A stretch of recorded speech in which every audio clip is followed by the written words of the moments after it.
brains and not my research. So I do this, but I also do philosophy of emotion. So if you hear this one there, you know it. Okay, so I'm going to try to be quick through the slides, but of course you can just stop me at any moment and ask questions, and mostly I just want to share stories from this. The other slides are a bit more formal. Okay, so philosophy of children is an international movement. It began in the 70s with this gentleman, Matthew Lippmann, who's unfortunately no longer with us. And he writes about it sometime in 1968. It occurred to me that we might do a better job of teaching children to reason than we are doing. And though he said this in 68 was when we started, I think though we've come a long way, we still have a job to do, a better job of teaching people how to reason. So it aims to give voice to children, and through the construction of communities of inquiries, in which people engage in reasoning and argumentative skills, foster imagination, and develop caring dispositions. So one of the things that Matthew Lippmann thought was that critical thinking was insufficient to do excellence of thinking. So he thinks that thinking should be also creative and caring. So he has a sort of a theoretical frame of work of how these types of thinking collaborate with each other. Okay, so it takes philosophy to go beyond its history of ideas and takes it to be a way to refine language and thinking and give a deeper meaning to the world and to humanity. And I mean, it's spread all over the world, so it's really hard to find a country that does not have philosophy of children somewhere in its practice. That's it. So philosophy of children follows Dewey's vision that the relationship between democracy and education is a powerful, persuasive one. And as Lippmann wrote, we got to learn how to teach children to think for themselves if we are to have a democracy worth having. So Martin Nussbaum, in this book, Not for Profit, Why Democracy Needs the Humanities, argues that philosophy of children is a crucial tool for democratic education. And she's probably the first philosopher that I've witnessed writing that philosophy of children is really a tool of democracy. I was really pleased also because Martin Lisbon is an expert in philosophy of emotion, so I was like, oh, right, some coherence going on here. So the project, which has just been accepted, is called Philosophy of Children and the Dawn of Moral Intuition, Values and Reasons in Rationality and Reasonability. And it just started last month, so we only started, but there are many goals, but one of them is to create real top sessions on ethics with support material for people that do it, right? And give a theoretical background simultaneously. So there's like practical application of sessions in schools, but also give it some sort of background. So it's sorry, yes. One thing. You mentioned that it's not only critical thinking, and it's very interesting because usually philosophy for children is about teaching them how to argue, giving them the basic skills, so what is an argument, and that's all. It's very interesting what you said, but can you expand it a little bit? What is more what you're doing? So for instance, so critical tools would be, follow the rules of consistency and logic, etc. Right? But then you have to be, for instance, adapt your ideas to the context. Right. So this requires creative abilities. You can't just, you can just imitate it, but the result is poor. Right? So what you want to do is, if you have, for instance, should I follow the rule or should I follow what I want to do? Right? Well, it depends on the context sometimes, right? So you have to be capable of imagining scenarios in which the logic will have to be adapted to. I don't have a very clear example actually, but this is the idea behind it. And the other thing is, you don't do this, it's not just a game, it's something that you do focusing on what's important for everybody. So there's this notion of caring thinking is the values are set because Daniel Dennett, because if I say it, it's just Dina saying it, but if Daniel Dennett says it, then it's stronger. And I don't know, it's a bit of a long quote, I feel like. But basically it just says that this is the job of philosophers, is to ask questions. Right? Okay. But one of the reasons is that, so I'll read this really nice quote, sorry, I can't read it long, but that eventually we must arrive at questions about ultimate values, and no factual investigation could answer them. Instead, we can do no better than sit down and reason together, a political process of mutual persuasion and education that we can try to conduct in good faith. And I mean, in this quote even says that even people that don't want to be part of the conversation need to be included. I think this is a really nice term.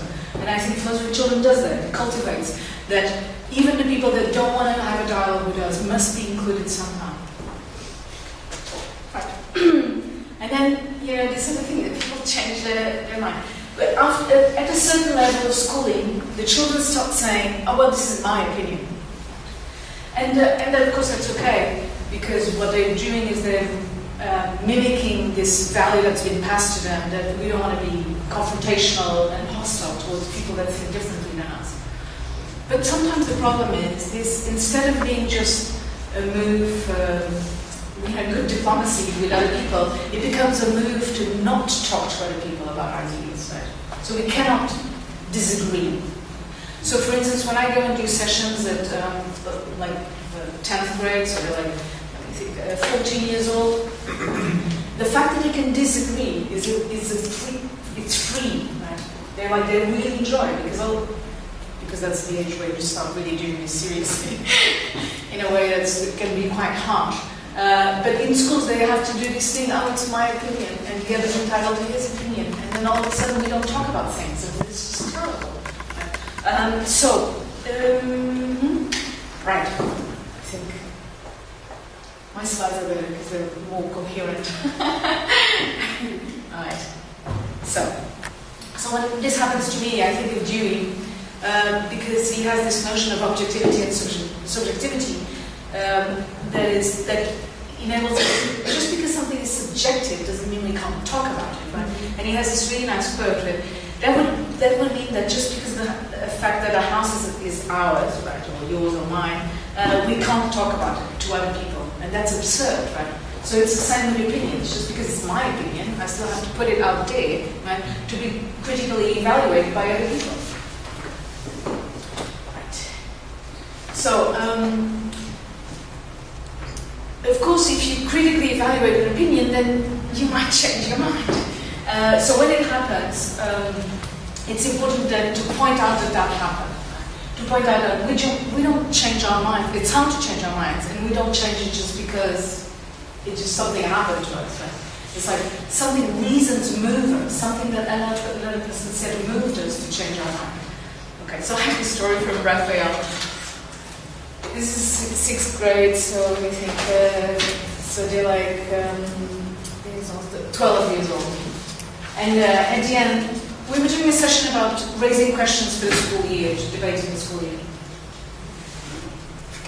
And at the end, we raised 96 questions. We didn't talk about Poland, but just to give you an idea, this is how powerful enabling them to ask questions, how it works. Anyway, one of Rafael's questions was, does Father Christmas exist? And I thought it was too big to have this question, but that's not my role to sanction or not question, so I let it go. And at the end, he came to ask me if I could use his question, because he already knew not all questions were going to be debated, so he wanted his question to be debated. And I was a bit scared, because I thought, if he believes in Father Christmas, what I say can be detrimental, right? So I was trying to be careful. And I asked him, Rafael, why do you want to talk about this question? And I had done Philosophy of Children with them for several years, so he knew the methodology, he knew the event and what came out of it. And he said, I don't believe in Father Christmas, but my dad, every Christmas, argues with me that Father Christmas exists, and I cannot find the arguments to convince him. So he thought, if I do it in a session, I will get enough reasons to beat up my dad's arguments. And I thought, that's amazing, right? So he clearly recognized that the reasons you collect in a Philosophy of Children session are strong enough, become strong enough to change somebody's point of view. So he wanted to use that as a strict. I tell this story all the time because I didn't do a session on it, so I feel really bad that I didn't. But I share the story to honor, Raphael's wish. Okay.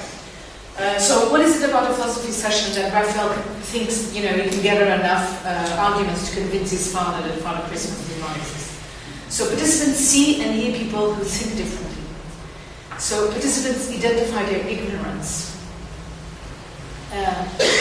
This really dramatic thing when I go to schools. So sometimes the children, when they really push, they go like, I don't know. And I go, you deserve a badge. Because it should be at the entrance of each school, not the mathematics like Plato said, but it should be like, if you are here, you must say, I don't know at least once during the day. And they're really surprised, because strangely, the schools are a place where you have to constantly pretend that you know everything. It's the most absurd thing ever. Anyway, and then 3, they collect arguments and counter-arguments about certain positions. And this is independently of their own opinion, right? So they understand that there are arguments for positions. And then, of course, they experience people changing their minds in the sessions.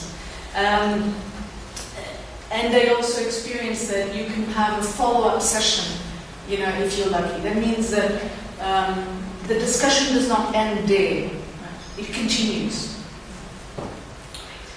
Dina? Yes? May I? Sorry. That's okay.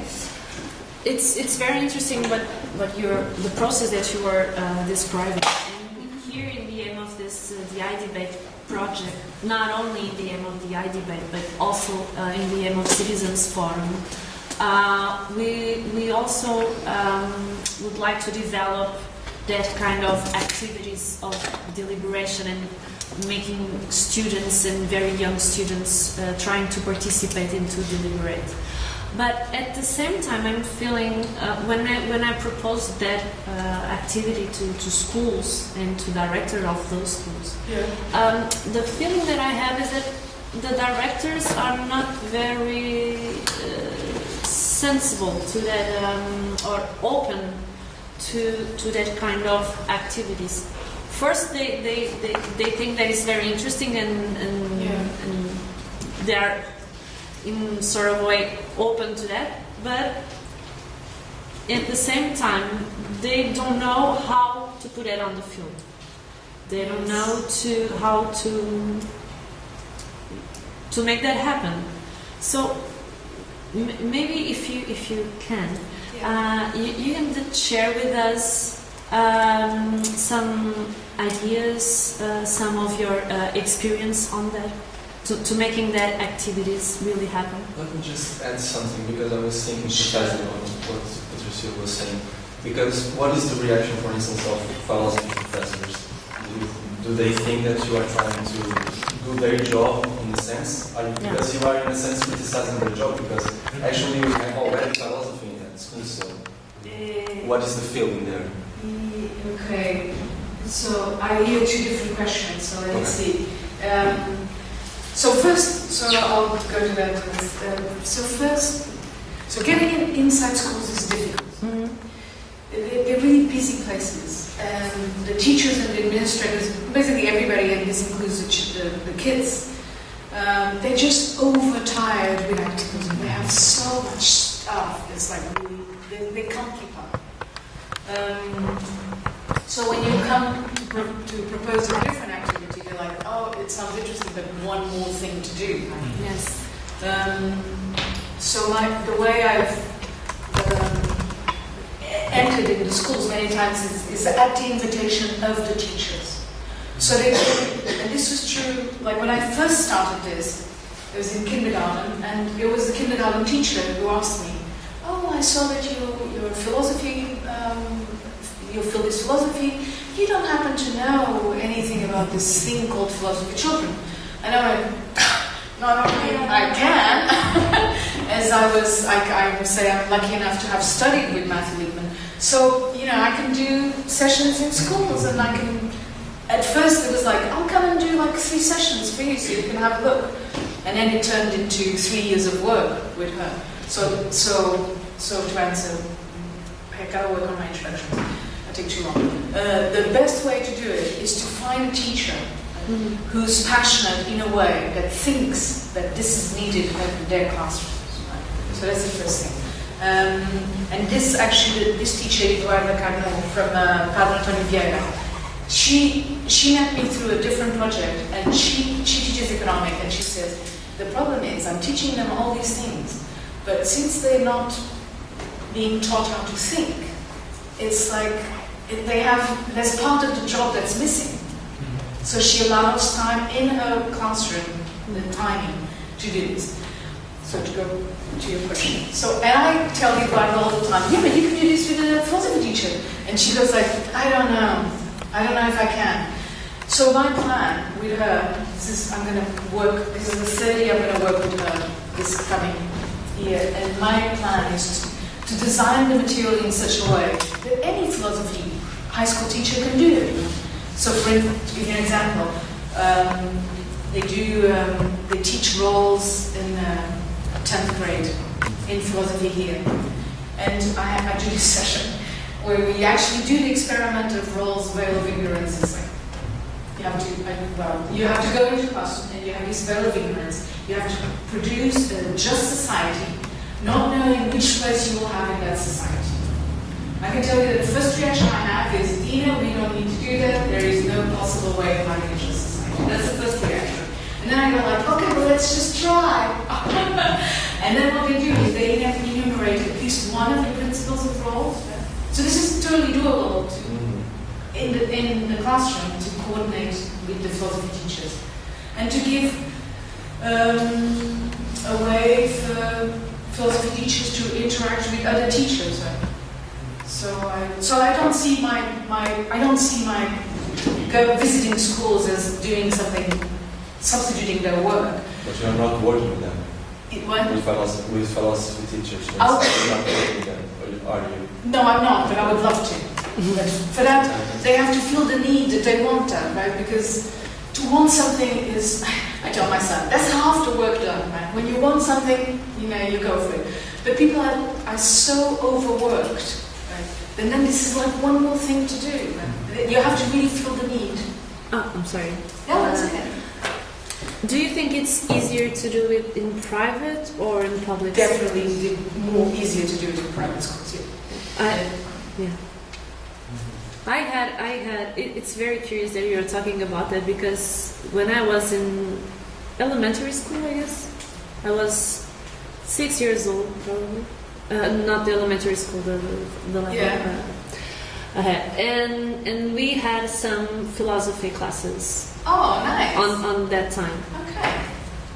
And at the time, I thought it was normal, and all my colleagues from other schools had the same experience. And after all these years, when I asked, well, do you remember when you was in the primary school, you remember have philosophy classes? And everybody says, no. Yeah. And now you're talking about that specific project that I realized that is very specific. Yeah. And in my learning process, now that I have some years ahead, I think it's very important, especially to have that capacity that you're mentioning, that it was question reality, question things. Yeah, of course. Don't be afraid of raising questions. So it's just a comment, not probably a question, but I had that experience to have philosophy in elementary school, and I remember that it's not only raising questions, but we had some case studies at the time.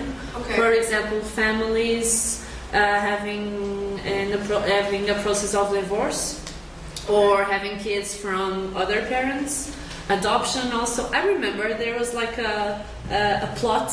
Yeah. And then we followed that story. I remember particularly the questions around family and family relationships. All right.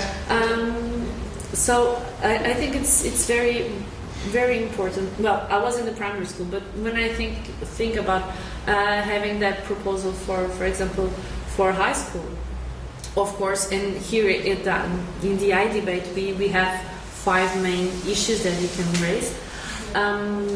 Well, of course, the topics are different to debate and more close to reality and political engagement and civic actions in a sense.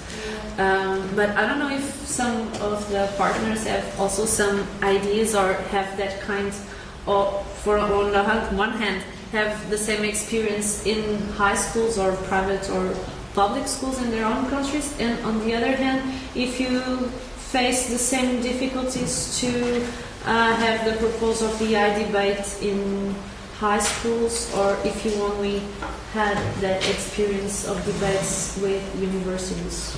I think it would be, well, it's just a suggestion that we can talk later, but I'm curious about that. Okay. But you want to like raise the debate now? I just raised the question, and if someone wants to. Yes. I'm from Italy, and I represent the association Wearables. We work particularly with high school, and we have no sort of problem to speak about some general dynamic of society, of, for example, the dynamic of involvement people in European election in this moment. Okay. But it's different in primary school, in my opinion. It's not so simple to discuss about this form of mathematics. Mm-hmm. And in effect, sometimes we improve in the past years, but it's difficult to approach the discussion with the professor, with the director of the school. In fact, not so in a high school or university, where it is not simple to approach the form of discussion and interaction.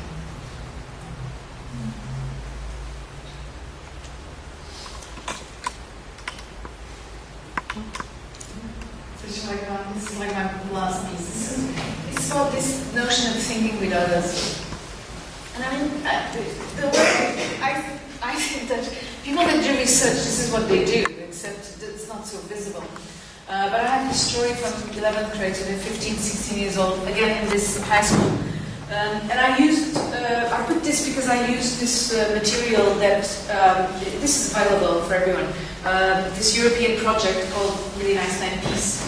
And they have several exercises and stories to use. I didn't use their stories, but I used one exercise that they have, and it's ambiguous cases of merit.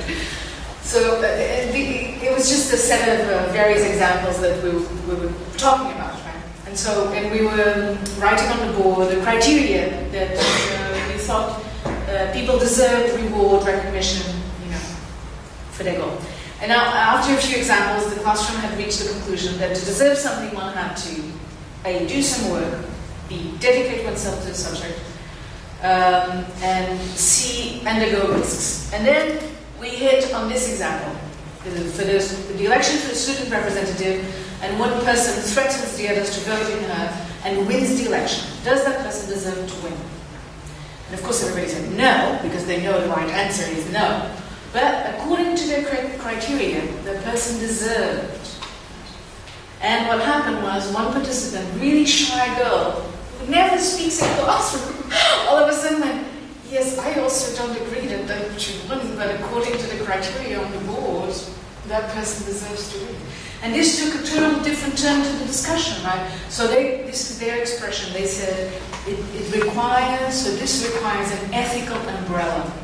This is exactly what they said. And I was like, I felt so good because I was like, here's the proof that thinking together and writing on the board, right? So all the people knew, let's call it the right answer, which is no, you can't win an election like that. However, if we were just talking about the cases of deserving merit, right, the first criteria that comes to mind does not include a protection to this type of problem. So, interesting story. So, thank you. That was me.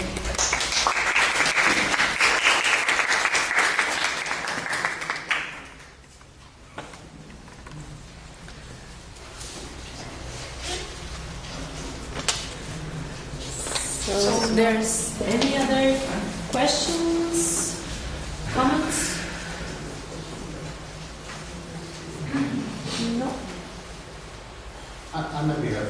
I mean, so I have a 7-year-old son that might be in your catchment area for teaching philosophy of children. I really like the idea, but I really sort of hear your problem. And my sense of schools at the moment, apart from is that they have to teach so much so-called content, or the whole thing seems to be about this kind of transfer of information. This is kind of model of what they're trying to do, and it seems to me that I just have a particular experience, which is so my son grows up bilingual, and he's learning to read in English and Portuguese, and he reads as well, if not better, in English than he does in Portuguese, and yet he has no formal lessons, hardly any formal lessons any of his learning.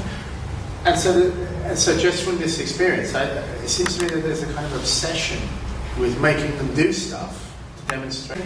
Information, I'm transferring knowledge about how to think about things, right? And so you're right about this description of schools. Schools are a difficult place. I don't know if they've always been, but now they are a very difficult place. So one of the things I try to do is, instead of being one more thing for the kids to do or the teacher to do, is do things that reinforce whatever's happening. So for instance, with Eduarda, who does economics, right? So she's very interested in this methodology because she thinks, what's the point of them knowing things about economics if they can't think about them? Right? So for instance, I try to bring questions to the classrooms where they have to use all the knowledge that is being transferred to them in the discussions. So, for instance, we had once a session on what is a just economy. What do we mean by just economy? And the first reaction was from one of the students was, that's easy. We just check on we just check on the internet and we find the definition. And I went, okay, then let's do it. And we did it, and actually it turned out that's true. There was a definition somewhere, but the definition was so vague and ample that it really almost meant nothing. So the discussion made it mean something. So that's one thing. And we also had. I also bring other things like, so one discussion we had was about what's the economic impact of voluntary work? And they have to use the stuff they know, right, to debate it. They can't just, so in a way it's like they ground their opinions also in the subject matter. So but yes, you're right, so I'm not teaching, and actually the basics of the methodology is really quite simple, right? Ask questions, ask why when you have an opinion to find out the reasons that are behind and the assumptions. Try to come up with moments of agreement and disagreement of why is it that you do this. With 11th graders, because they're so keen on agreeing and disagreeing with each other, that it's great to show them that we don't disagree just because we disagree, because there's lots of reasons why we disagree. We disagree because we think this is going to increase the depth of our thinking. And they're very keen on assimilating this. So, hold on, I was going to say something and then I got lost. Can I just follow up on? Sure. Are you acquainted with Argue to Learn, the program Argue to Learn, that was developed by Diana? And she pointed out that we are using two systems for learning. One is vertical, the professor that provides information. It's just a box. The student is just a box, so you fit it in. But then there's a horizontal process, which is peer-to-peer. So she has a big program. It's purely methodological. You give the same contents, but the teaching technique is different. So you have small group discussions. You prompt them with the questions that represent the content you want to transfer. And then students have to have small group discussions, whole classroom discussions, essays, and they are looking for information on that specific topic, or you provide them some evidence. So they learn how to use and integrate new knowledge. And that's completely different, and she's done a lot of testing on that. And she's shown that the impact on learning is huge. I mean, the results with the ordinary evaluation system is incredible. With half of the effort students get much higher results. And so what you're doing exactly, you don't have small group discussion, you have whole group discussions, but I mean the idea more or less is the same. It's just less organizing activities. Not you're not intervening on a curriculum. You're just presenting. Yeah. But I do think also, like for instance, sometimes somebody asks a question. It's a really difficult question, and it requires silence as a reply. Sometimes this happens, right? Schooling is the opposite of this, right? And so when this happens in the classroom, it's like everybody's relieved that there was a space to be silent, right? It's sort of weird, but because some questions are really hard. And of course, it depends on your age, how the hardness felt of the question, but to illustrate this, the importance of questions and listening to questions, I tell this story. I have this game which is like, does it exist or does it not exist? How do we know? And it's a bunch of cards. And this I did with elementary school, kindergarten. And the cards, they have different images, and they have to say, it exists or it does not exist. And I just push, because I tried, in a sense, I was inspired by all the epistemological problems of knowledge, right? I just push, how do we know? What gives us the certainty of knowledge? Anyway, but they're really, because they're small, right? So the certainty of knowledge comes in different formats. But anyway, I think even so, this story illustrates the importance of questions and silence about them, right? So I showed him the first card. It was a butterfly. One kid said, I know it exists. My grandfather opened the boot of his car and one flew out. Okay, so that's out. Nobody questioned. Okay, very good. Next card, the wind. How do we know? They say, we feel it. And I said, well, now imagine that you're in a house and you don't feel it. How can you know if there's wind outside? And they go, the people from the television tell us. And I went, okay, very good, but now imagine there's no TV to tell you that. How do you know? They thought a bit, and this is the moment of silence, so they have to think. And then they say, there's no TV because the aerial got down from the wind, and that's how we know. And then I tell them, no, it's really a house without TV. This requires a huge amount of imagination, because for them, it's like prehistorical times. They don't know what a house without television is, most of them. So they're like thinking and thinking, like nothing came to them. Right? And then they get very tiny, so they get impatient after a while, of course, of silence. So they go like, next card. And I go, okay. As long as there's enough moment of silence to mark that there was a question that had no answer, right? I let it go. And the next card was fairies. Now, fairies gave a huge discussion. There was no more time for any other card. But at the end, I stayed there, they do drawings, and one girl turned to me and said, it's because of the leaves. So she had stayed with that question all the time. And then she thought, you look at the tree and you see the leaves moving. And if somebody had asked me, is somebody going to stay with this question inside? I would have gone, no, because of course for me, it's not a question that stays with me. Right? So one of the things that happens is moments of silence where people can take their questions with them. So the session does not end there, but can continue with research.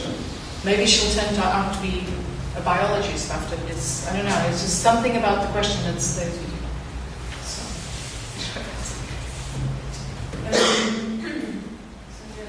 And they really, of course this is not why one should do it maybe, but they really enjoy it. Right?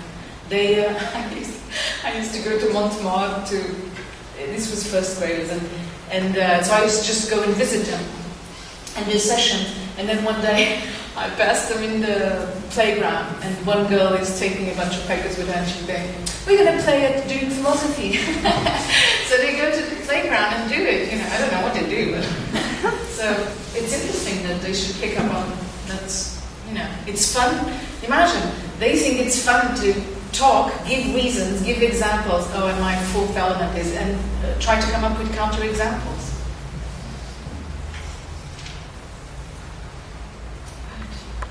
And so my talk in this context was, well, actually there's lots of artificial intelligence that we're kind of interacting with all the time, every day anyway. It's already kind of in the background. So it was an attempt to give a talk about something which is a little bit less sci-fi.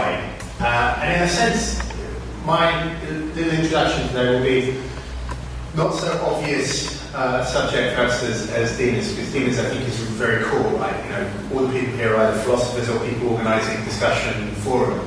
So they're going to be really into discussion, right? So I'm going to try and convince you that there's something interesting here at least. I mean, that will be my proposition, and maybe we can have a discussion. But I feel like I have to unpack. So I'm partly apologising as well for the terminology, because you probably don't know what this means. So I'm going to try and unpack it a little bit. First of all, I'm just going to just mention cloud technology. So cloud technology, the idea really is that we're all using the internet all the time now, right? But whereas once we used to sit down on a machine like that and type away, and that's the only way you can get to the internet, now we carry it with us more and more. It comes through our devices. Many of us have wearables.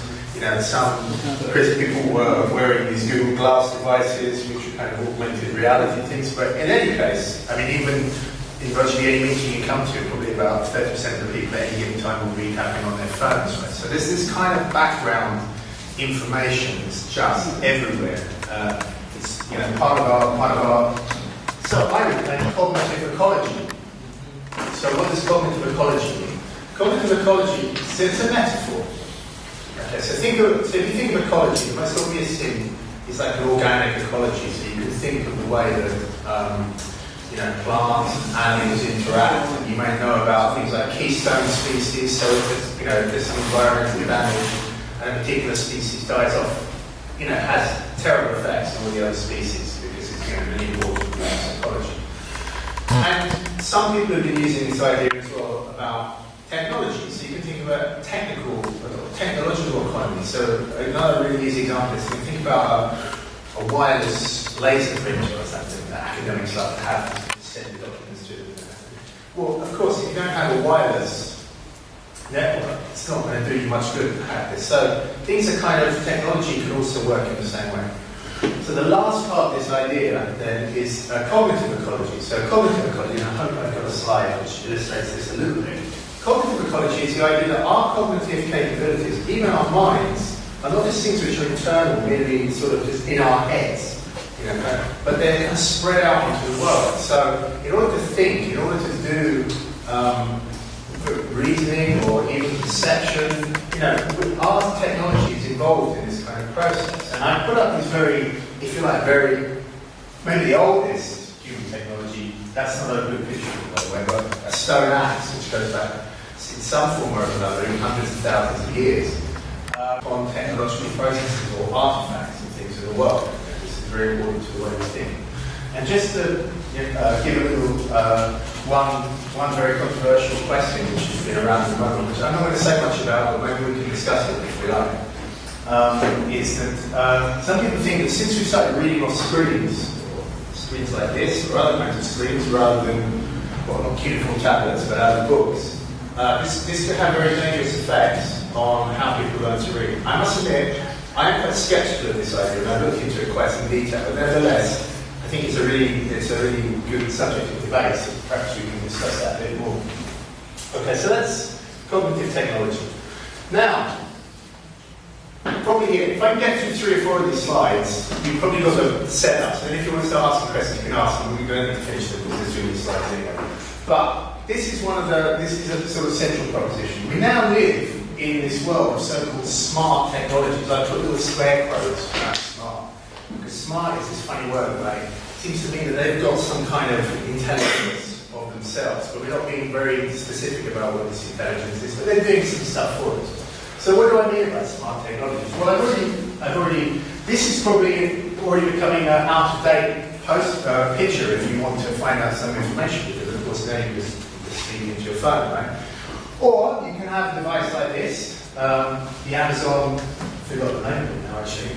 I like to think of it as the Amazon monolith, because if you've seen 2001, it looks a bit like the black box that comes down, and people, I don't know if the service works in Portugal yet, but people certainly have these in England and America. It sits in your living room, and you can ask it questions. What's the weather going to be like today? And in theory, it's sort of, I mean, the worrying thing for people like me who are quite concerned about civil liberties is it kind of listens to everything you say in your everyday life. And in theory, you say, Amazon, can you tell me that? I can't remember what Echo, it's called Echo, isn't it? Does anybody know? Something like this, anyway. So you can ask it questions, put on some music for me, adjust the lighting. And so more and more, we're kind of living with this, what I call this smart technology, and we might call ambient intelligence as well. It's kind of stuff that's kind of a bit intelligent, right? We wouldn't be able to have a philosophical discussion with it, like you could in one of Dina's classes. Well, you could try, probably you could try. We could get a research project together with Amazon and Dina and see That sounds like a great idea. So this is like a perhaps, if I have time, I will say some more about this. Maybe people have come across who even use Fitbits. Who has come across a Fitbit or even used one in the room? Anybody? Yeah. No. So a Fitbit is a kind of device that you wear on your arm. It's basically a pedometer, so it will say how far you've walked in any given day. But you can set little targets. You can say things like, I want to walk 10,000 steps in a day. Does that seem reasonable, Dina? 10,000 steps in a day? Yes. Yes, good. And you can have competitions with your friends, so it has a kind of social aspect to it, which is very important in this technology. So, my main project, if you like, is there's all this technology, right? There's suddenly populating our world. It's only really existed for 10 years. It's something which is in the background of all our lives. Many of us just take it for granted. It's rapidly becoming invisible technology, invisible in the sense that we don't even see it, we don't even consciously think about interacting with it. And as, of course, we become more adept users of this technology, this process will only become on. So, this may be, so I claim, a fantastic moment to try to think hard about this technology. What is it giving to us, and possibly what is it taking away? So, I come at this project without any strong, I mean, I'm quite pro-technology actually, but without any strong, either positive or negative construction. So I just want to know, what do we really know about this technology? What do we know about what it's doing to us? What do we know about what its implications are? And actually, funny enough, it comes back to something Nina was just saying a second ago as well. I think it's a really, really hard question, right? And this is such a hard question because we don't even know how to treat it. Right? We don't even know how to do good empirical research about it. And I'll just give one reason about this. So some people have claimed, and I won't say whether I think this is correct or not, but if you think of somebody like, you may have heard Marshall McLuhan, who's famous for saying the medium is a message. Right?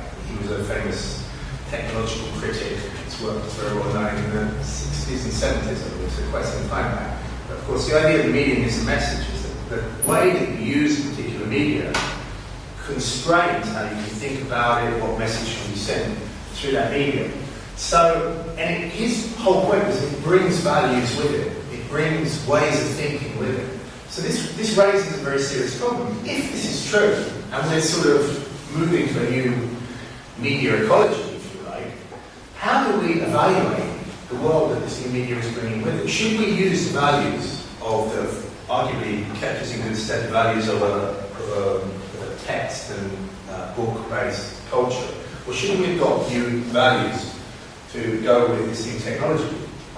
Now, sorry to say, I'm not going to offer you any answers to this at all. I just think it's a really, really difficult question.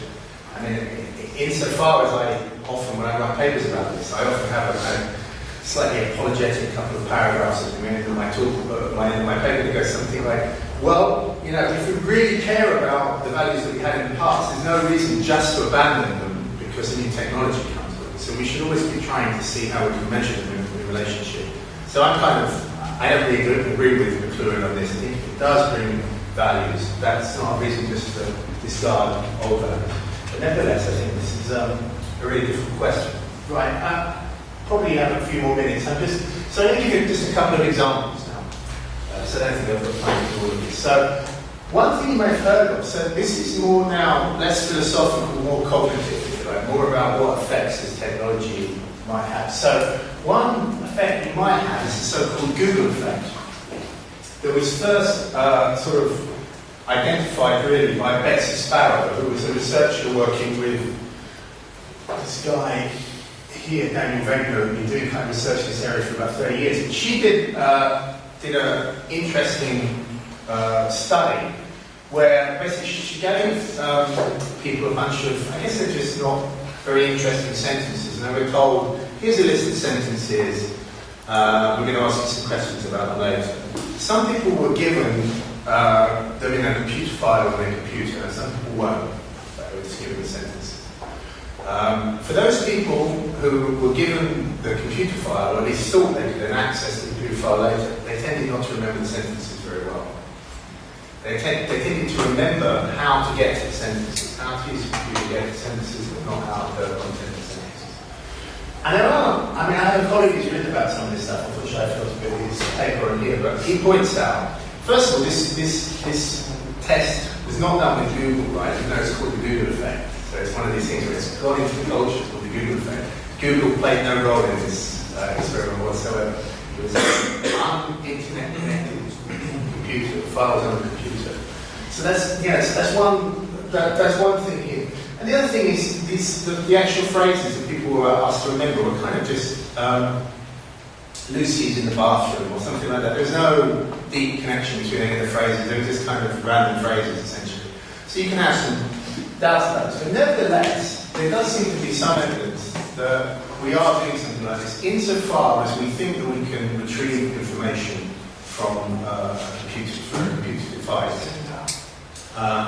We said that we can remember how to access it over the content of the information. And for some people, this has been, very worrying. So this fellow, now deceased standing away from his colleague David Ward, have talked about the internet being a supernormal stimuli. What do they mean by that? So it's a bit like junk food. Right? So if you think about, I mean, many people don't like McDonald's, but I'm sorry, I'm being filmed, so maybe I shouldn't say this, but many people think McDonald's is a bit like it's junk food. So essentially it's got too much salt, so the myth goes, or so the truth goes, I don't know, and it's got a lot of fat, and you like to eat it, and because we're evolved in a certain kind of way, we like salt and fat, you eat it, it's cheap, and stuff. The thought is that the internet, on their analysis, is a bit like this, right? It's a bit like a kind of supernormal stimuli. Why? Because naturally, human beings tend to distribute memory. There's some very nice experiments which have been done with couples that have lived together for a long time that show that they would tend to, for instance, one half of a married pair would tend to remember dates, another might remember how to find the insurance statements or something like this. So, and if they're trying to remember a particular fact, I'm sorry I haven't got this slide again, but Mary might say to John, hey, do you remember that time that we were at the restaurant and we heard that, and we heard that great piece of music? And Tom says, oh, what piece of music was that? Was that the one by... And together, by talking to each other, memory kind of emerges. So the thought is that memory, again, as I was saying before, is not just here in the head, but it kind of spreads out into social interactions, possibly even spreads out into technology. So what Ward and Wegener worry about is that we might start, that the computer might become something like this. We just rely on it to remember everything for us. It becomes this kind of thing that we just rely on the whole time, just like, and we stop trying to remember for ourselves. I don't know, do I have very much longer to do this? I'll maybe do 2 more slides, but feel free to chip in anytime you like. But I have 2 more slides because I'm going to give you one other possibility. So here's something now that's coming from kind of pure philosophy, if you like. And this is the story of the extended mind. This is another possibility. How does this go? There are 2 people, Inga and Otto, and they're trying to get to the Museum of Modern Art in New York. So what do? Inga has just a normal museum goer. She decides in the morning she's going to the Museum of Modern Art. She gets up, looks at her map, works out the tube line, and goes to the museum and has a nice day. Otto has Alzheimer's. Otto has memory problems. Right? He has difficulty encoding new memories and he has difficulty retrieving them. But Otto has developed a really nice system to help him deal with his disability. He has a notebook. Right? Otto's notebook, he writes down what he's going to do in the day. He writes down important information. And moreover, he's been doing this for years. So he has, he likes going to the Museum of Modern Art. So he has the map directions of how to get back home. So Otto gets to the museum, but he does it by reference to his book, to his notebook, which he carries about with him. Now, according to this Now, amongst philosophers anyway, a very famous paper, The Extended Mind, Andy Clark and David Chalmers argue that Otto's notebook should be counted as a proper part of his mind, right? So you can imagine some circumstances. So if you stole my notebook, or if someone stole my notebook, I'd be pretty upset about it because I really do use it for a lot of things. But arguably it's not a crime against me as a person, right? It's not a crime against my memory or me as a constituted being. But Otto, it's like creating a kind of new emergent disability in Otto. Otto relies on his notebook just to get through his everyday life. So some other philosophers have argued that this would be, now it should be regarded, at least in some cases, as a crime against a person. So, what this is just to set up is the possibility that we are now, we can use technologies, we can use artifacts, we can use really highly personalised artifacts as though they were parts of us. So now I'm just going to kind of, without doing very much more of this, I'm just going to throw this open as a question that maybe is interesting. So what happens, let's see if I've got something here, what happens when we hook ourselves up to the internet like we're doing now? Does this now become part of our personal memories? So one potential response to the Google problem, right, is that, okay, so it's very problematic, so maybe it's not so problematic, sorry, that we're using devices to attach, to connect to knowledge all the time. And of course, for other reasons, like, we might have, many people in this room, I'm sure, have thousands of pictures on their phones that they can access through the cloud practically immediately. And Google has started doing this thing to me recently that says, do you remember 4 years ago? And you get this kind of, this comes up, I haven't asked for this service, but it's kind of get these pictures and say, why don't I want Google to remove? And then you start to look, I've forgotten about that, or that's really nice, whatever. Nevertheless, so this sets up a kind of problem. How are we to think about this new ecology? On the one hand, it seems like, you could argue it's diminishing us, right? Because if we are not remembering using our own brains in a certain kind of way, we're being diminished, we're losing functions, we're losing memory functions. Arguably, they're being read out on machines. On the other hand, there is something rather natural about the way we use technologies. This has been a long process where we tend to use technologies to do things for us. I actually am not quite Otto. I would be a little bit lost without my notebook because I really do take a lot of notes and I really take it very seriously and I have indexes in my books and things like that. So, I'm really doing that with this. So, I think, here's another example. This is one of the people who I'll probably leave you with this quote and then just raise a couple of questions. So this is David Chalmers, who was one of the people who first wrote this paper. He has this nice example of what he does. And this is 2007, so 11 years ago or something. He says, a month ago I bought an iPhone. The iPhone has already taken over the central functions of my brain. It has replaced parts of my memory, storing phone numbers and addresses that I once would have taxed my brain with. It harbours desires. I call up a memo with the names of my favourite dishes when I need to order at a local restaurant. I use it to calculate when I need to figure out meals and tips. It is a tremendous resource in an argument with Google ever present to help settle disputes. I make plans with it, using it in calendar to determine what I can and can't do in the coming months. I even daydream on my iPhone, idly calling up words and images when my concentration slips. So, there's also a very sympathetic portrayal here by one of the formulators of this idea of the extended mind, that somehow it's already become part of his mind, but this is something that he can do all kinds of things he likes with. So it's not like, he doesn't feel, obviously, like he's diminished by it. So, I don't know if I've got, I'm not going to bother, I'm just going to leave a nice image up, actually. Maybe I can tell you about this image afterwards if we run out of things to say. But I think the questions here are, there's one kind of question I throw. So, okay, there's a big difference, isn't there, between Otto using his notebook, which is something that Otto owns. Otto has private access. Otto knows his own handwriting. He probably would know if anybody messed, even though he has memory problems, he probably would know if anybody messed with this, compared to the functions of something like Google, or I have an Android phone, and Google mainly runs the applications that I have, so I'm specialised. When Google decides that they want to stimulate my memory by showing me images of 4 years ago, I haven't made any conscious decision I want them to do that. That's just a surface that's offering. And yet, arguably, they're now playing a kind of intimate role in determining, if you believe it at all, this idea of the extended mind, in determining my cognitive episodes, in a way that possibly no technology has afforded before. So, in this kind of what does it offer and what does it take away, maybe, yes indeed, maybe it does, like David Chalmers suggests, maybe there are all kinds of things that this technology can do with us. But there are possibly some that we should question as well, before all these functions become completely invisible, we forget we're doing anything, even we should question them.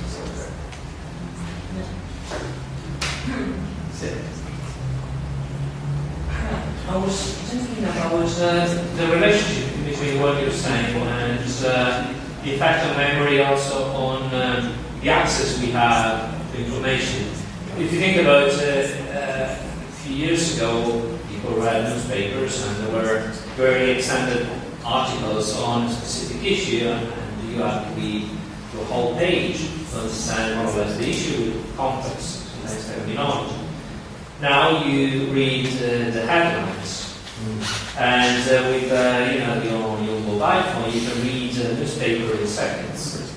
So this is the impact on also opinions. Is the impact on everything. You won't go to the ground because simply you're getting lazy, because your mobile phone can give you, say, 10 newspapers, and you can scroll through them all, and so you won't focus on any, and that's a huge impact on the information overload. So you cannot manage the information you can have access to. So how does that? I mean, you're working on memory, but on the other hand, we have also attention, focus. We're human beings, so in a sense. What's the impact? So I guess my first take on this is that I go back to this term I use, cognitive ecology. Now, the danger of using this kind of term is that you just think of everything as being technical, and it's not. And I definitely don't want to develop this, right? I think it may be that we need to develop new thinking skills, new ways of dealing with these technologies. But I do think there are little bits of hope, right? So one paper I wrote recently was called something like the new cognitive ecology of reading, right? And this is about how we read, with exactly in the kind of circumstances that Fabrizio is talking about. Because about 10 years ago, people worried very deeply that even amongst very, let's say, very specialised, highly educated readers, namely academics, that they weren't reading so much anymore. What they were doing was exactly what Fabrizio is talking about. Finding headlines of articles, going into those headlines, downloading lots of articles that they never read. And of course, academics, because academics process a lot of articles or a paper, might have been ahead of the curve. But everybody does this. Anybody who's any way interested in research, and school children, of course, once they have their own computer and they're kind of let off into this realm, have the opportunity to do that. Well, actually, it looks like things aren't quite as bad as originally were being said. Because what is, yes, indeed, it does seem that people have, particularly very highly educated and technical readers, have developed strategies to read lots of articles very quickly, by which they do a kind of scanning, right? So there's like, this article is relevant to me, this article is not relevant to me. They download maybe a load, and they read maybe 1 in 10. But that 1 in 10 that they read, they've done a kind of, they've developed a shallow reading strategy which goes alongside their deeper reading strategy. So the deeper reading strategy will be more focused on one particular text. And then people do all kinds of things, right? So I don't really like reading the screen, so I always print them out if I'm really going to read something. So I would only do my scanning reading on the computer. And other things will do this as well. And then I don't know if I have no, I don't know if I'm back here.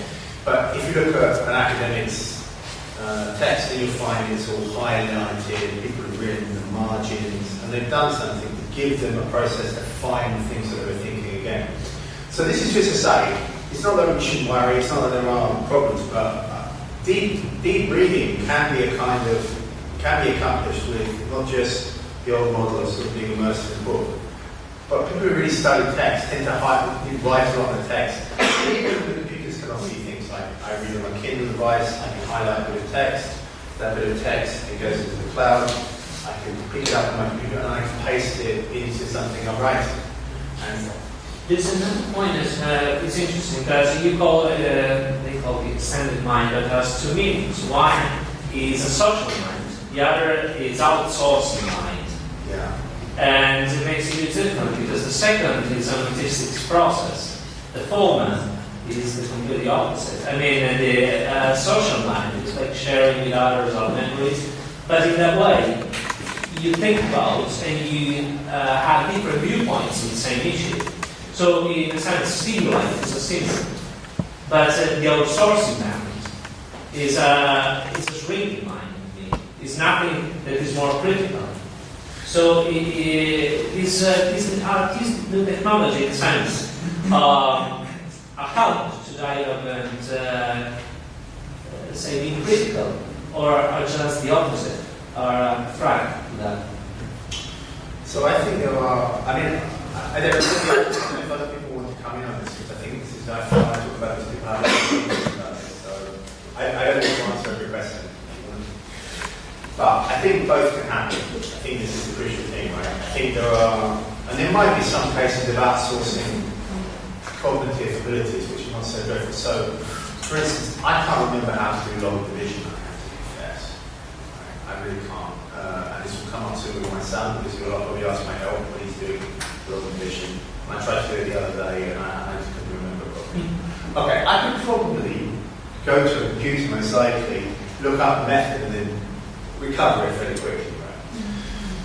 And it probably is good that I've learned how to do long division, but I have forgotten it. There's no doubt about that. At least, without some stimulus. So, but I don't think it's a great loss, right? Because I can, when I need to do long division, I know there is a recipe out there somewhere, and I can do it with a calculator or likely from the computer. So at least some, and the same thing you can say about memorizing phone numbers. I simply can't remember phone numbers anymore. Not even my own, actually, which is embarrassing, but I changed my phone, I don't know what it is. I used to remember a lot, and it probably is not just that I'm getting old, right? It probably is also that we just don't need to anymore, because you just... The person has to make that up money exists and knows about that subject. So right now there isn't a technology that's developing information, that's creating history. Someone knows the history and is putting it for other people to see. So to me, it's more like sharing information than probably. It does extend, and we do it, does facilitate it, but instead of searching for the person or going to investigate, we just have a faster connection of sharing information. That's what I think. Yeah, I mean, this seems to be a fact, because... Attract to think about certain things, because technology is very suggestive. So it tells me that I have a new email. So perhaps I decide for this reason to read this email now instead of doing something else, etc., etc. And we're not so trusting in people anymore, we're more trusting in technology. So there's a lot of values, I think, as you mentioned, that are actually lost. Yeah, I was challenged to present something today on secularization. That is my main topic of study, and something that could relate eventually to the topics of discussion here. And in my title, on the title of my paper, I have a question mark, and that question mark is really a question mark.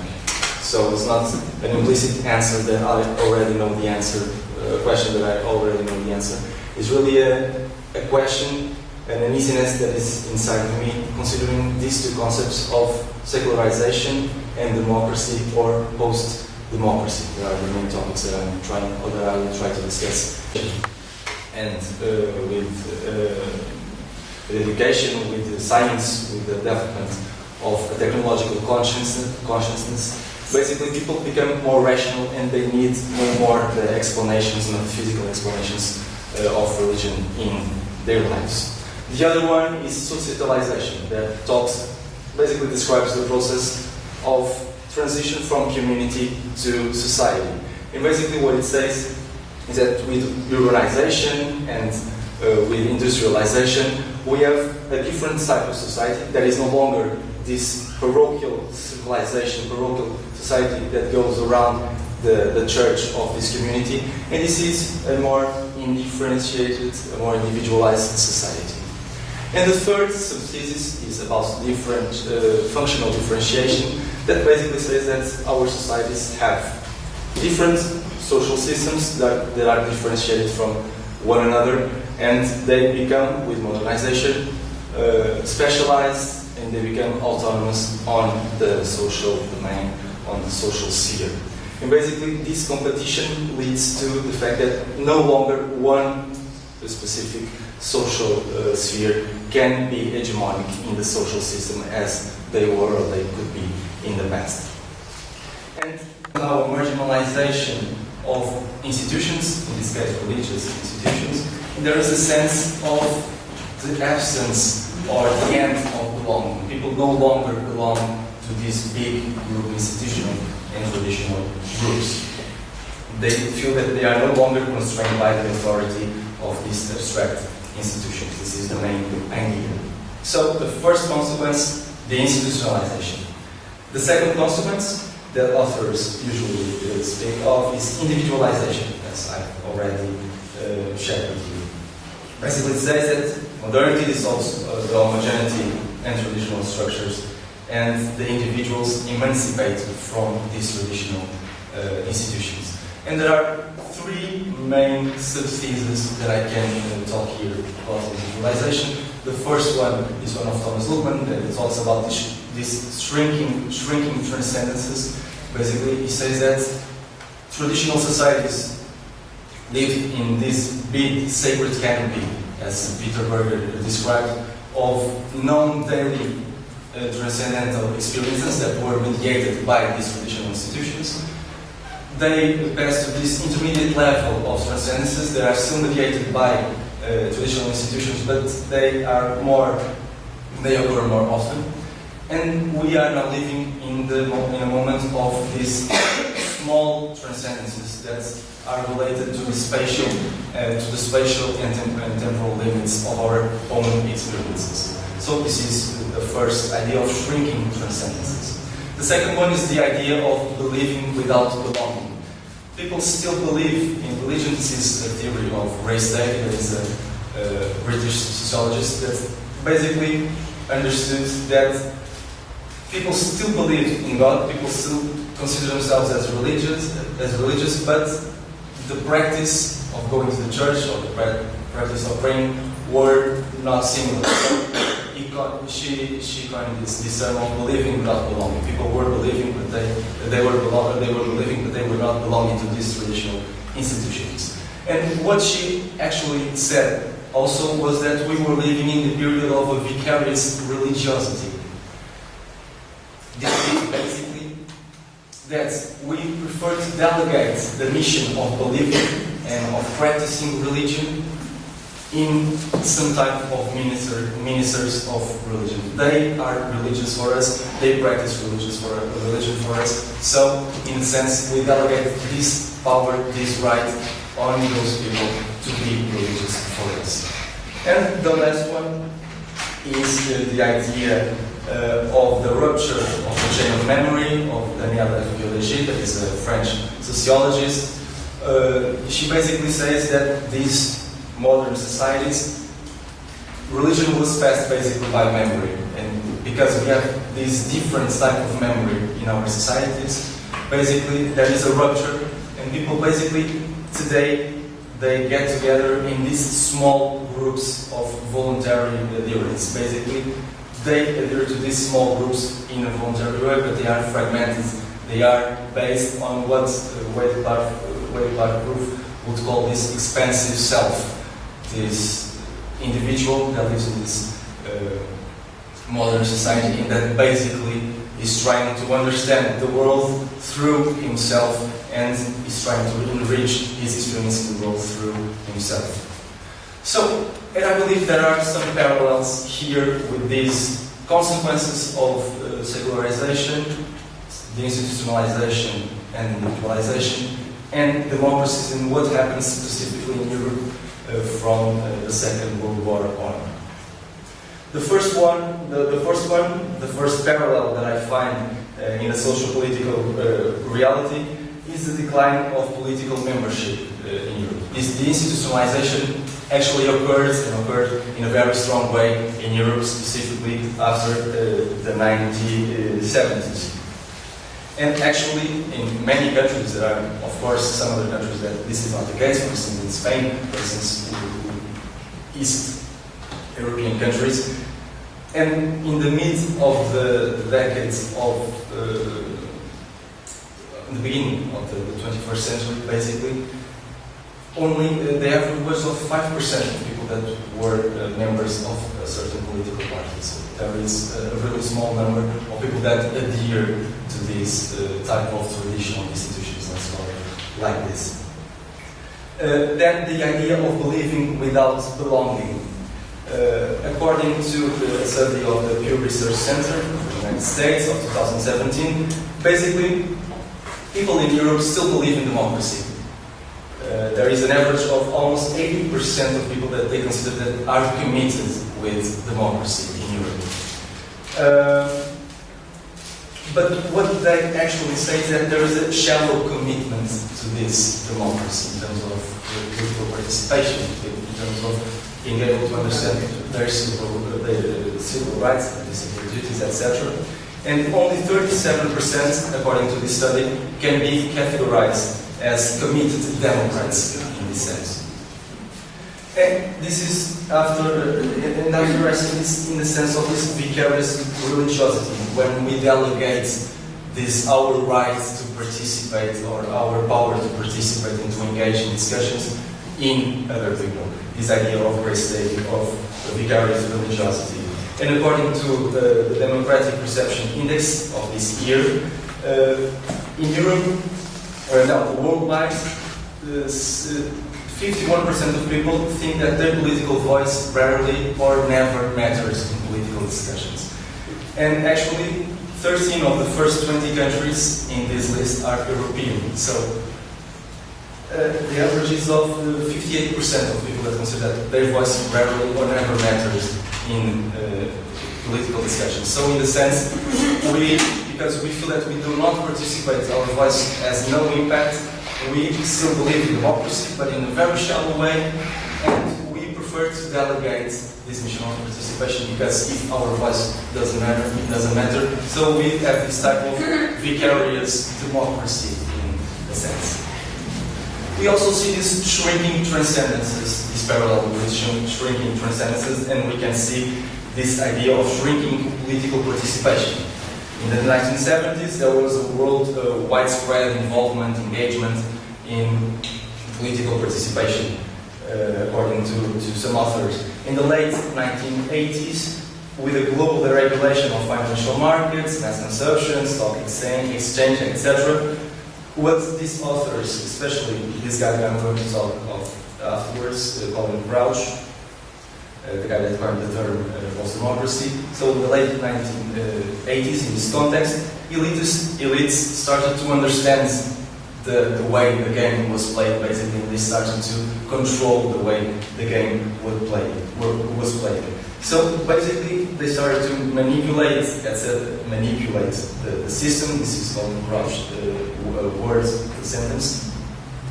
In what he says that we pass through a point where there is a somehow powerful majority of people that were deciding or were having a political voice that was strong, and we pass to this powerful minority of interests that become far more active in the social realm, in the political realm, and they have the capacity to shape to shape politics according to their private intersections with corporates, basically. But what this Colin Crouch, this Professor Colin Crouch from the University of Warwick and the United Kingdom says that basically the traditional forms of democracy, despite these changes in the believing without belonging to democracy, in this shrinking transcendences or shrinking political participation, he says that yes, there is a difference, there is a different perception of democracy, but at the same time, the formal institutions of democracy are still in place. They are fully in place. So he calls this post-democracy. So what he calls this is a society that continues to have and use all the institutions of democracy, but in which they gradually become a formal shell. This idea of people that are shell Democrats, according to the study of the Pew Research Center. So basically what he says is that the energy and the innovative drive is passing from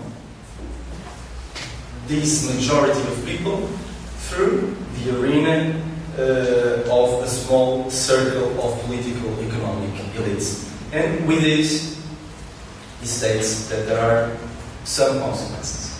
And these consequences are less welfare states, the marginalization of state unions, the rich-poor gap that is bigger, worse distribution, this idea that politics respond primarily to the elite of a minority and they respond less to the interests of people, this is of this majority in politics, and that people return voluntarily to their situation of pre-democratic regimes. Because they feel that their voice in this context of secularization, modernization, whatever you want to call it, rarely or never has an impact on political decisions. Basically, there is a voluntary return to this situation when they do not decide, because they decide that there is a majority that will take political participation in political debate for them. So, my question with this reflection, these parallels that I've made between secularization, the phenomenon of secularization, the impacts of secularization on modern societies, and with the democracy and political participation, is if we are there yet. Are we there in this context of post-democracy? According to some studies like of the Pew Research Center, 14 of the first 20 countries in the world that are considered fully democracies are European. So in a sense, we can say probably that Europe is not there yet. And the criteria are, again, voting, political participation, political debate, political rights, etc. But according to Colin Crouch, we are not there yet, but we are moving towards such a condition, a post-democratic condition. So I tried to understand what are people doing actually right now.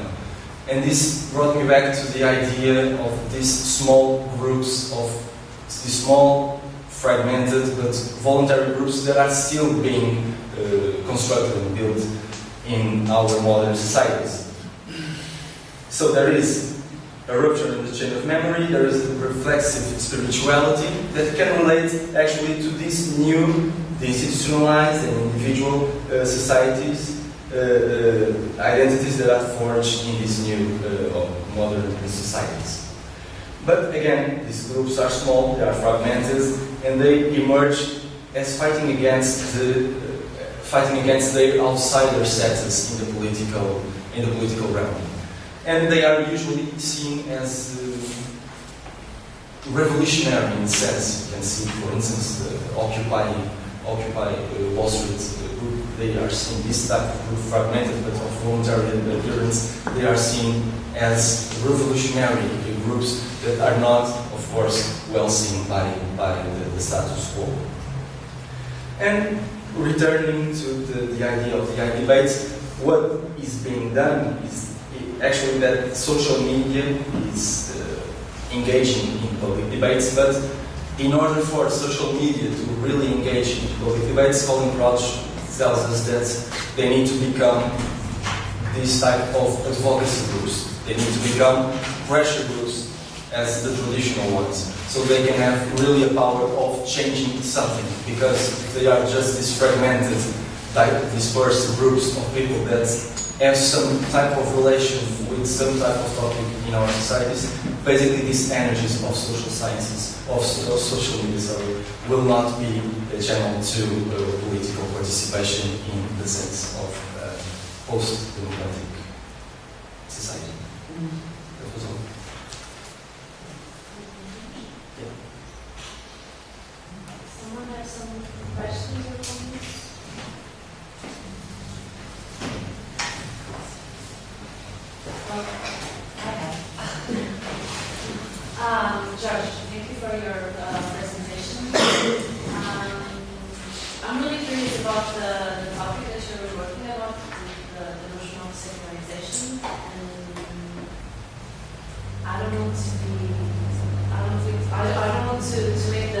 the same question every time, but I'm curious, and you know that my perspective, I'm just curious about it. My perspective about that is, where is ICT?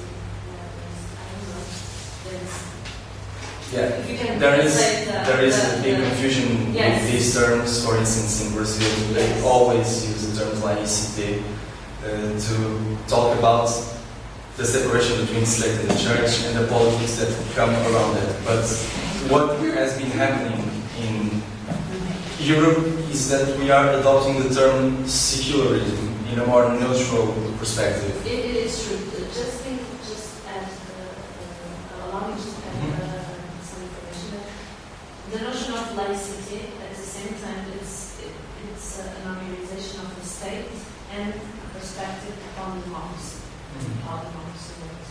So, in your perspective, you know if there is some difference about that, and between secularization and laicity. And as you mentioned, you know, for us, for example, in Portugal, the way that our republic is structured and the way the state acts, it's towards laicity, and we don't use the term secularization. So why? And the second one is if there is a difference between one thing and another, and how the term ICT relates or relates to that notion of post. I'm not an expert on the topic. Yes, I understand that. Yeah, secularization, as I thought at the beginning, is an historical process. Some people say that social sciences and social scientists in particular grab that concept and basically use it as an ideology. And laicity or laicidad is basically a philosophy. It's a philosophy of the state. And the philosophy of laicity is basically the state imposes its will, and eventually religion will disappear. But what happens, for instance, in Portugal, is that we don't use the term secularization because it is this historical process, and probably the correct term is secularism, because it talks about the separation between state and the church, but there is not a real or explicit, the state is not trying to explicitly put secularization, put religion on the private sphere, because the state promotes religion in the public sphere very often.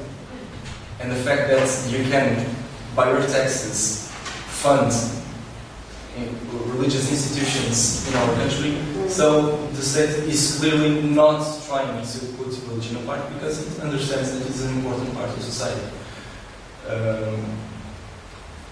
That was probably the first question. And the second, laicity with relation to post-democracy. I didn't thought of that. In my perspective, secularization is this historical process, and inside of this big umbrella, this big concept, you have these small concepts, these sub-concepts, and laicity, in my perspective, is within this big concept of secularization. So you can have, actually, as it is in France, as it was in Turkey, this process of modernization of the state, and that can have some type of philosophy that can try to privatize religion, but it is a small concept within this historical process of secularization. And the relation with laicity, with post-democracy. If you consider there is... I don't know. Because probably the big question would be if we need... Alfred Stepan arrived to a conclusion when he made this question. For us to have real liberal democratic societies, do we need to put religion apart? And when he describes what is a liberal democracy or a democracy, he never says explicitly that we need to put religion apart. So, in a sense, laicity would not necessarily be something interesting. This concept, the greatest of sentences. And at the end, it's not an instrument of dialogue. Yeah, because it is not. Even if in France they try to like Sarkozy tried to explain that laicity was trying to pull a rope from one side and the church was pulling from the other side and trying to find a balance. When you have streets on Paris that are called Rue de la Laïcité, basically what they are saying that we have a philosophy that we are trying to implement in our political and social realm. But actually, if you see one of the first authors that talks about, even if implicitly, of secularization, that is Durkheim, there is really a fight over the laic school. So there is really a philosophical fight against the presence of religion in the public space, in this case, in schools, in education. So at this moment in Europe, we could actually argue that we're going backwards because we have so many right-wing movements.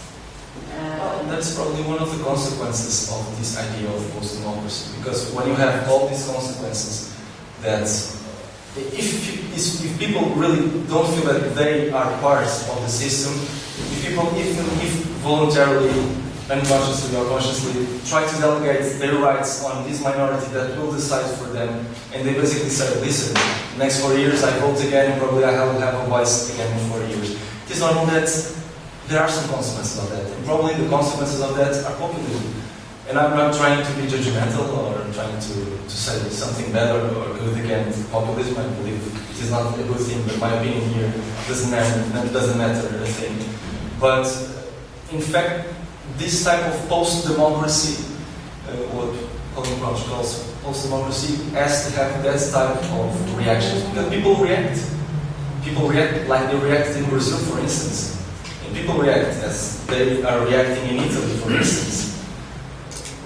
And what Colin Crouch calls, he asks for a post-democracy, basically. He says that these groups, whether it is on social media, I don't know if from 10 years from now we are still discussing that social media can be a good way of creating democracy, probably not. Probably there is something more interesting and more interesting for creating a more political and participative society. But he calls that, he asks us to create this society that can even use social media, but they have to create organizations that go out of social media, these advocacy groups, these pressure groups in this traditional sense. So he asks for this post-democracy in order eventually to fight those type of populisms, so that really the voice of people, of their problems, and not necessarily the problems that a minority creates in the mind of people is being done here in Europe. But yeah, if we are going backwards, I don't know if it is really a backward thing. I don't know if what the future can bring us. I believe it is a very dark picture, yes, but with our country, I'm not sure about others, but it's strongly related to the religion, the church, and the manipulation of the religion as far as public education is concerned, but every sphere, especially when you have a government which allows this to grow stronger when the church has an influence on politics on everyday life. But in our constitution, we are a secular state, yes, which we're not. But if you see the case of Poland or Slovakia, in the case of migrants, they are not accepting migrants that are not Christians. So the state is clearly making a position saying, we are a Christian nation, even if it is not on the constitution. So it is a big challenge, and it will be in the future, because with the crisis of migrants, these ideas that we can have this shared religion, this shared set of values and culture that is our own and that no one can penetrate. It is pretty hard, because we are talking about diversity. And when I hear people saying that we need to go back to our Christian roots in Europe, I just think about the migrants and about globalization. do we really need to go back to our roots, Christian roots, in order to make the European Union work, for instance? Is that really the case? Are we not going to be challenged by this wave of migrations that they are going to challenge us, and they are going to challenge these implicit or explicit principles on our constitutions that say that we are secular nations? Charles Taylor, that is one of the most important philosophers in this field of work. Our decisions in our daily lives and the decisions of our states are secular. So, in a sense, yes, our constitutions are secular. We are living eventually in this secular age. But again, religion plays a major role and will be challenged in the future, of course, yes. And it's all connected. I mean, all of the topics are going back to philosophy for children and teaching from a young age to people to think. Because this is the major problem where young people are not asking enough questions and are not questioning the system itself. Another thing of this secular age is that people usually don't talk about religious topics in their daily lives. In our specific worlds, there is some type of prejudice of talking about religion in terms of science. Especially in Portugal, there is not much being done in terms of science regarding religion, but I've already made a study on some European journals, and the topic of religion in the journals of political science, international relations, sociology, etc., is very, very, very, very small. Okay, we'll move on to our next speaker because no. Thank you very much.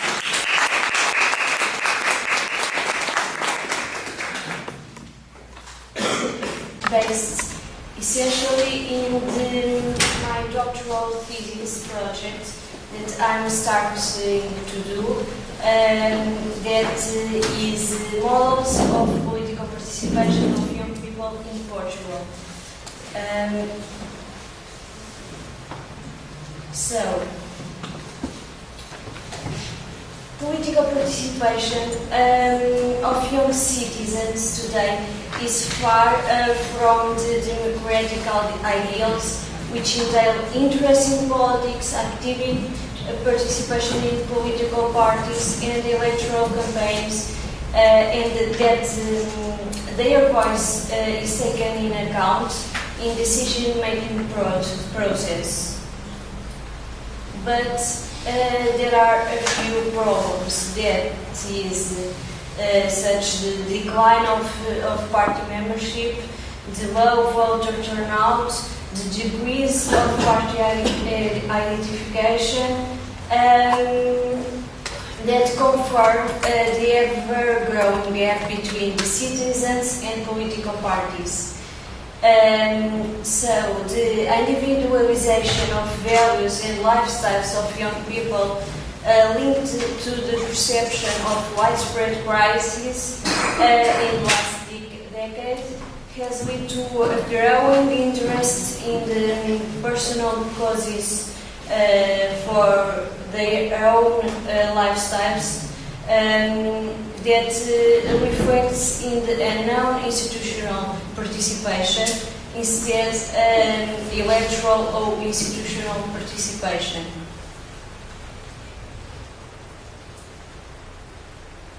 Specifically in Portugal, some research data about the participation of young people, we can see that 1 in 11 young people in Portugal have participated in some activity of political organization. It is one of the highest rates of the European Union. You can see in the map that Portugal has 9.3%. That is research data that reveals the lower participation in political organizations in Portugal. but also in other areas we can see that participation in sports club is 28%, 29% youth on a youth club, 50% on a cultural organization, 15% in a local organization, 10% in human rights, in only 9% in political parties or political organizations, and in less 3% issues about climate change.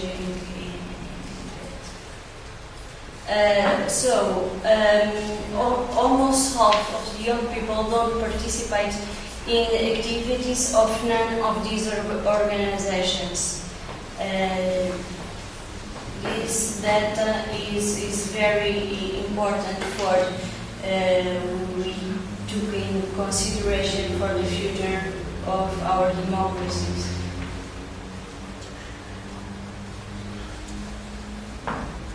So, when in 2008 and 2010 the exacerbation of financial crisis reached the European markets and hence the Troika intervention, particularly in southern European ones such as Portugal, Italy, Greece and Ireland, and more informally Spain, political and economic discourses about crisis establishing themselves as all-encompassing paradigms. A new wave of political process rise all over the world, the so-called Arab Spring, the Occupy Europe movement, the Generation in Trouble in Portugal, the 50 movement, Indignados, in Spain, and Five-Star movement in Italy, for example.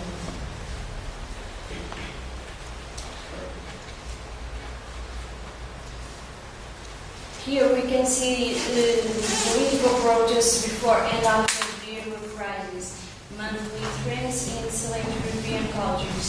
So, as I said, we can see Greece, Italy, Spain, Ireland that passed by a crisis and also had lots of political protests in the streets.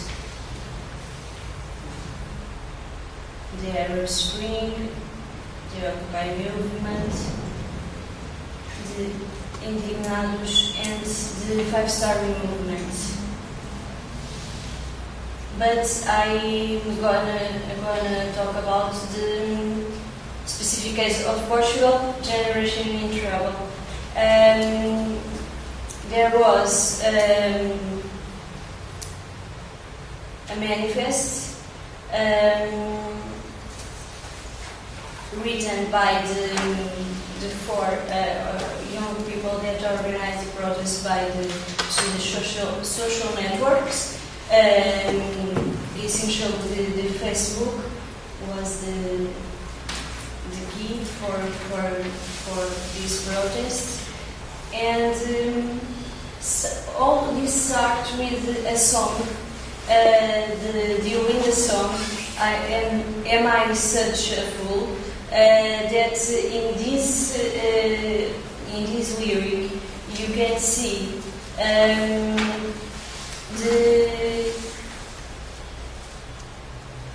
disaffection,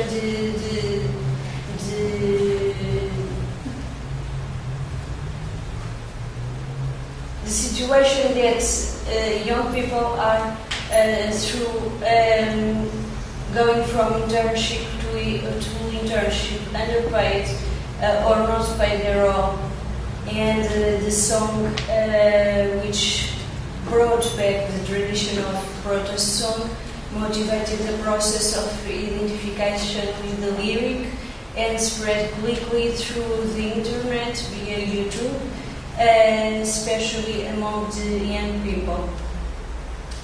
So the protest was a milestone in recent Portuguese political history, not only because the political results that were achieved, but also because the innovative factors that introduced in social movements and political protests in Portugal.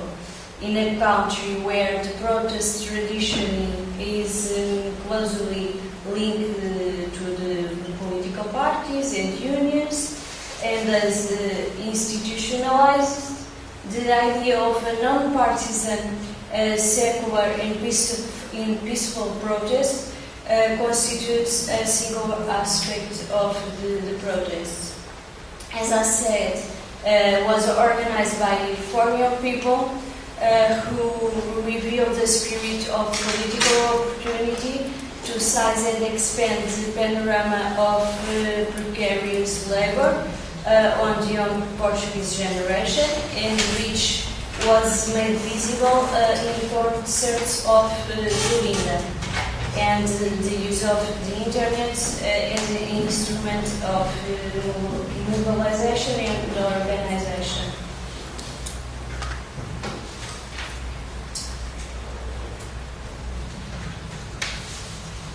So these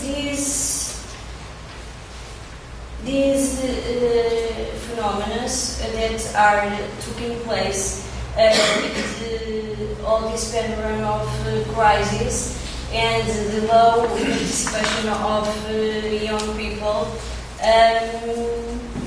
is causing some effects in our societies, in our democracy, and we can see that in Portugal, for example, in the new government that is called by as geringonça, that is I can translate to corruption, that constitutes a coalition to the left parties of the system, the political system, and we tend to know if the occurrence of this phenomena is punctual, have or not consequences for the way we perceive democracy today, or on contrary, it takes the form of a new model of political participation. Is, in my opinion, essential to understand this phenomenon and how, on the one hand, some of these protest movements disappear, others are absorbed, and on the other hand, others become political parties. For example, the case of Italy is the more close to us. And finished.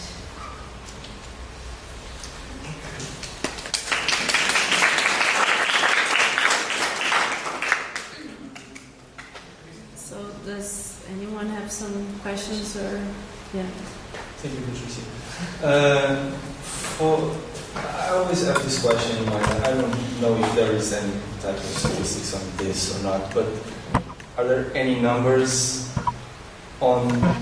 So you have these social media movements, or call it whatever you want to call it, that afterwards translates to the political system or whatever. Are there any percentage that you can tell us? Are there any numbers that say that usually 5% of these social media institutions they live for 5-10 years in the political system or in the social system or whatever? No, I think this research isn't yet done. Is a field that is an export. We know that young people organize themselves through the social networks because it's easier for them, and the word passes so quick. And but difficult putting numbers. The amount of people that was in protest because saw the movements, the manifests in the internet, or if no in other way, and go to the streets to the protest. So it's not available yet, that research that I know.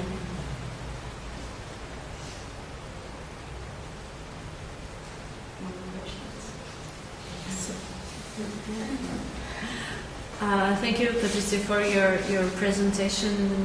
And as I understood, it's your ongoing research for your PhD, so I'm sure that we will have some outcomes of your research by the end of your studies.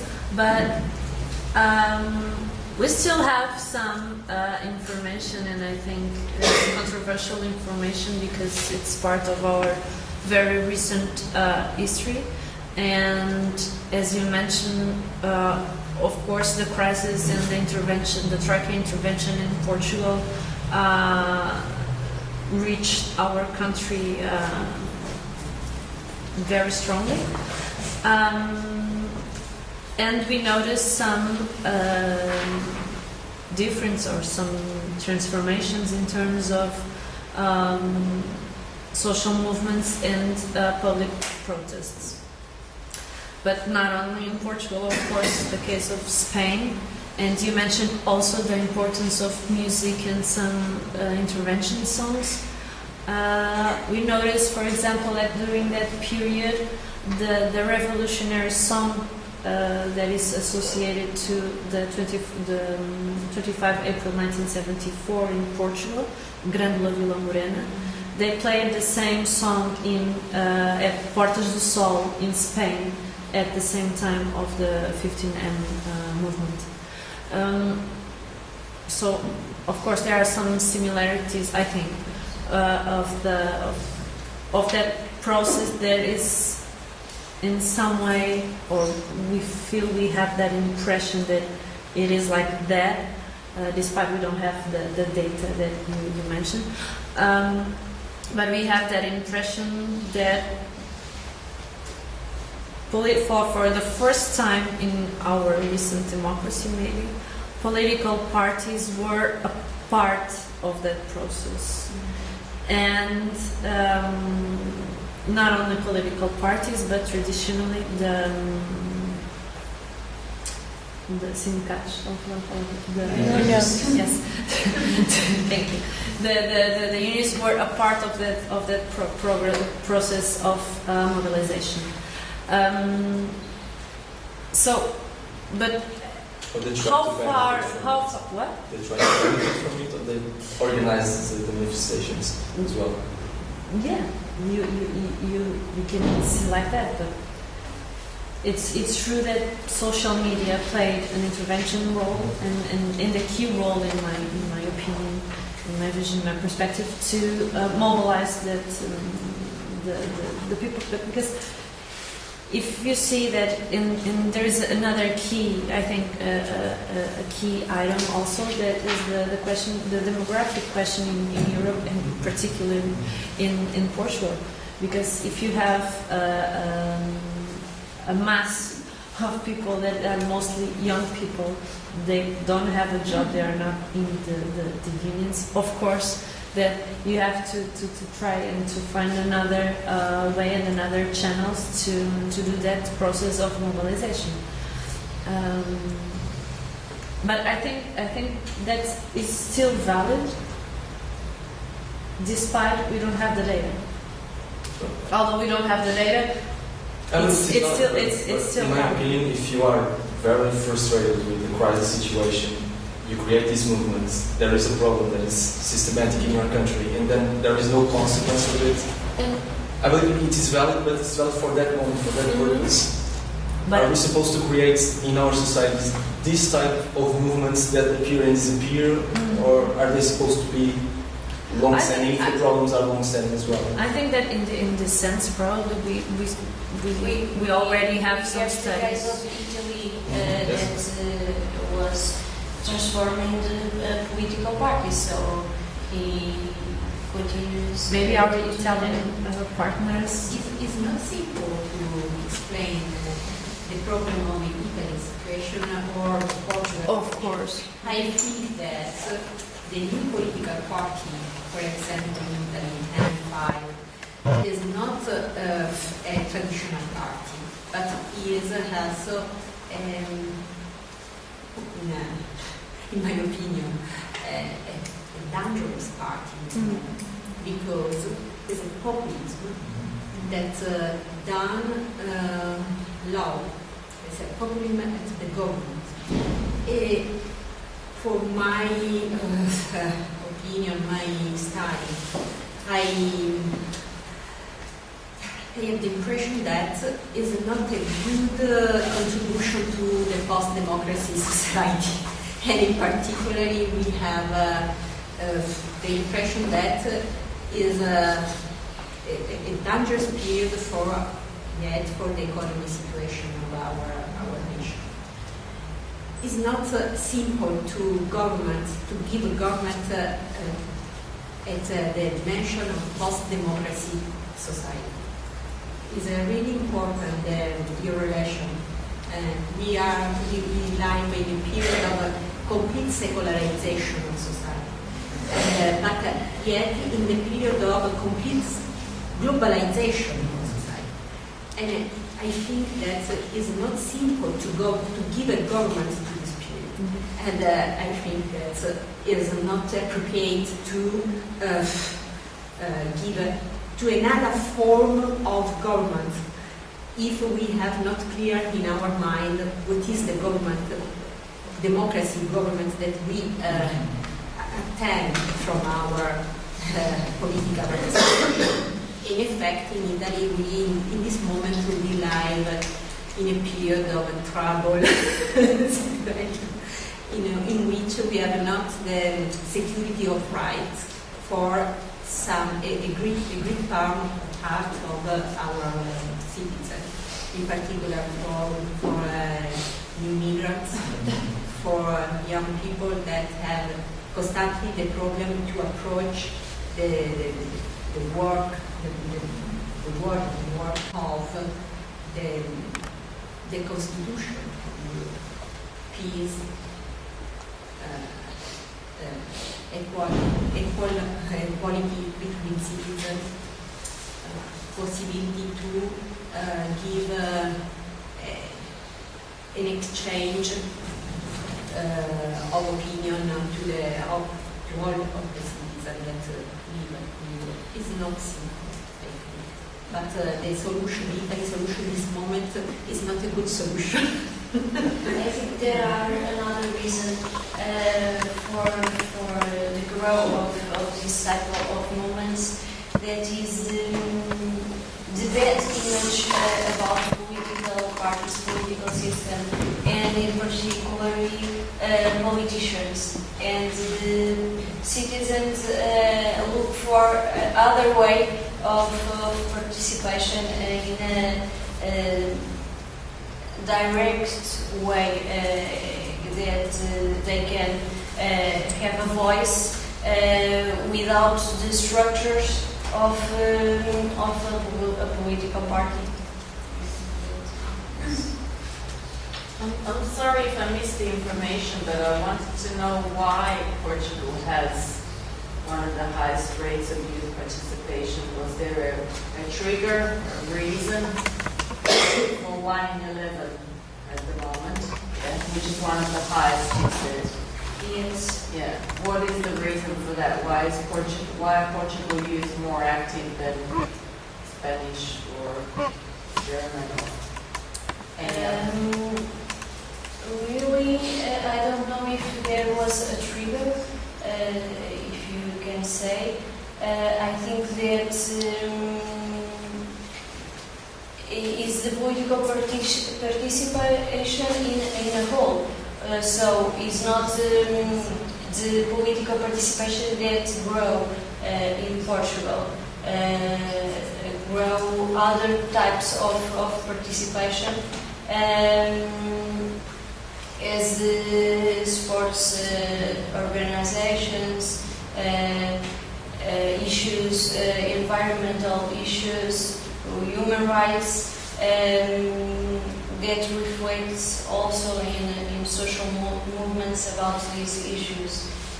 And in the last years, we have people participating more in streets, trying to have a voice, and maybe it's for it. Well, what kind of what kind of issues when they go out onto the streets? What kind of issues have they? Issues. A problem. What kind of problems? Yes, in Portugal, essential unemployment, the political corruption, and also exist social movements linked to the human rights. With the climate change and more that issues.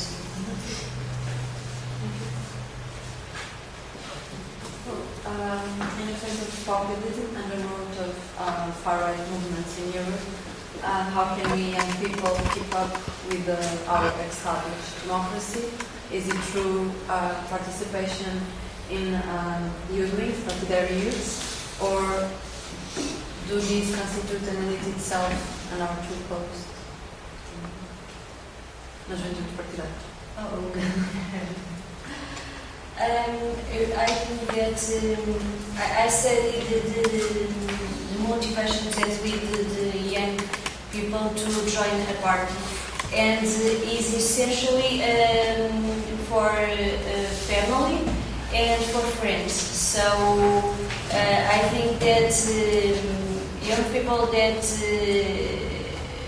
enter to a party is essentially for these two reasons. I think that this should be changed, and in one way that I should be done is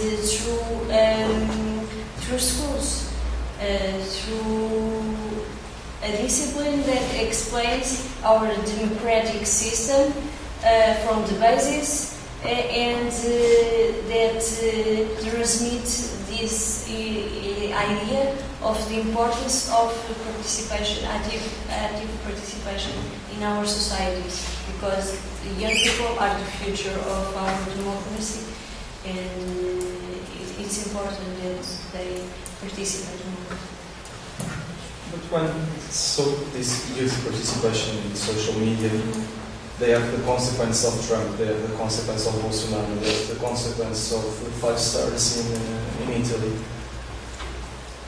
Yes, it can be in certain type a solution if you are going to manipulate people, because sometimes I feel that we are afraid how democracy works, because if 5 star movement in Italy work through the social media, Obama was able to use Facebook in his favor as well, so it will always go one side or the other. So youth participation, if it is not in a conscious way, can lead to these situations of populism as well. So they are strangely connected or not, I don't know. Are they? I don't know. This is what I'm going to study, is what I want to analyze and understand, because it's quite difficult to understand these new politicians that took the power of important nations, and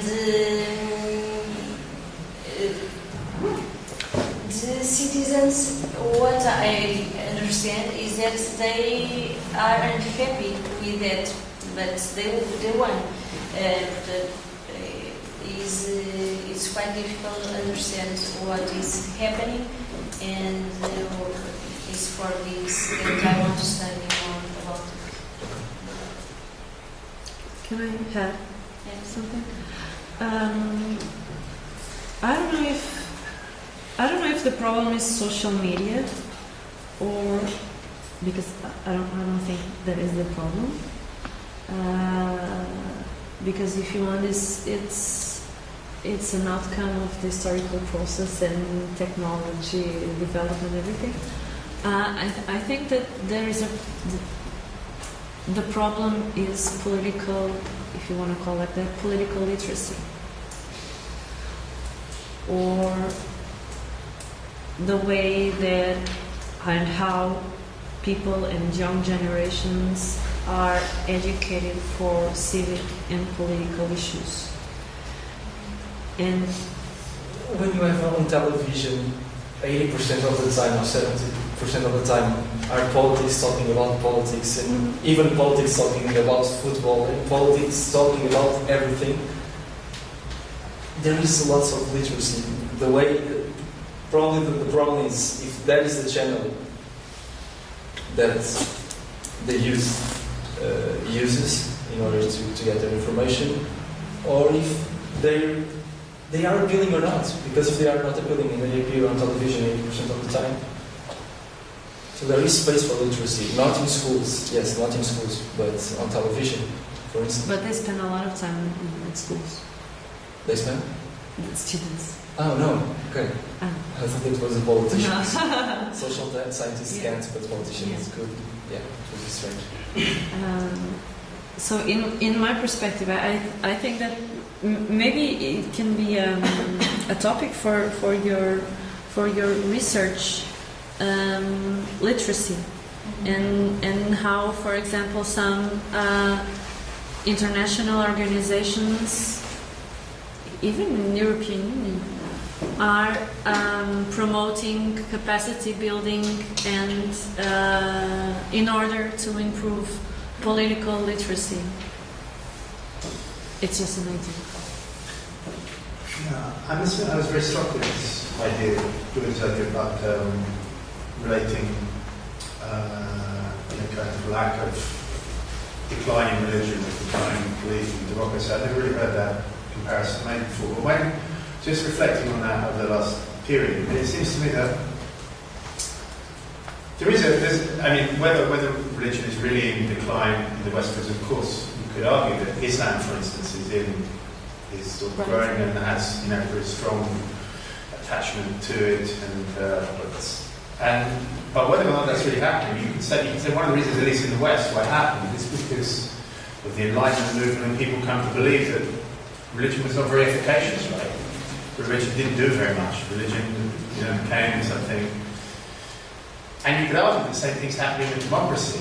That the democracy has become out of touch with people's attempt to really change things. In which case, no amount of education, because it could be that they're correct. It could be. Don't get me wrong, right? I'm not because I'm a huge supporter of democracy, personally speaking. I think democracy is great, but I do think there is a case to be made that the reason that people are, not just young people, but people kind of across the spectrum, are very disenchanted with democracy is because, for a whole bunch of reasons, the populace doesn't seem to have much control. And then it becomes quite easy to explain things like the Five Star Movement, because as far as I understand it, whether the Five Star Movement is based on the idea that the political class are not under our control anymore.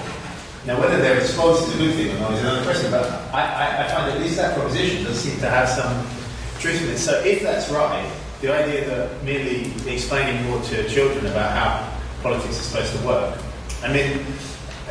if it's all very well to have somebody going to a school and say, this is what politics is like, this is how it's supposed to work, this is what's really important. But then if they see their experience does not match up with that, in fact, you can have the opposite result, right? Because people just become more cynical about these things, particularly if the educational process has no relation to the real problems which they experience. So, for instance, in Portugal, if your experience of political involvement or democratic involvement is that the Troika comes into the European Union and runs your economy basically outside of democracy, then you can see why people would be quite cynical about their political involvement. So it does seem to me that there's some lack of realism in thinking that merely education is is the answer in itself. I don't know. It was partly a question both of you, or just an observation. So I tend to agree with that idea because usually people always say education, but people always know the solution, but the problem is still there. And yes, of course, if people start to understand better what democracy is and how it works, yes, the lack of interest probably will be bigger. Yes. So in that sense, probably it will not be enough to just explain democracy to people if democracy works as been working in creating this type of populist movements. That's a great part of the population doesn't want, but there is a big part of the population that wants that kind of answer. I agree, but I think that people talk about that new solutions should be taken, but when we analyze in practice, there is anything that they are doing. So we talk about it, but we don't put in practice, and this is important too. Okay, I think we can close this session and back to lunch. I would like to thank Jesse. Very much.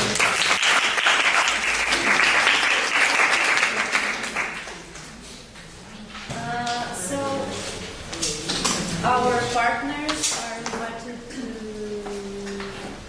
lunch at the first floor, and I really want to thank to all the participants in the roundtable, and of course we're invited to lunch together and still sharing all this research experiences.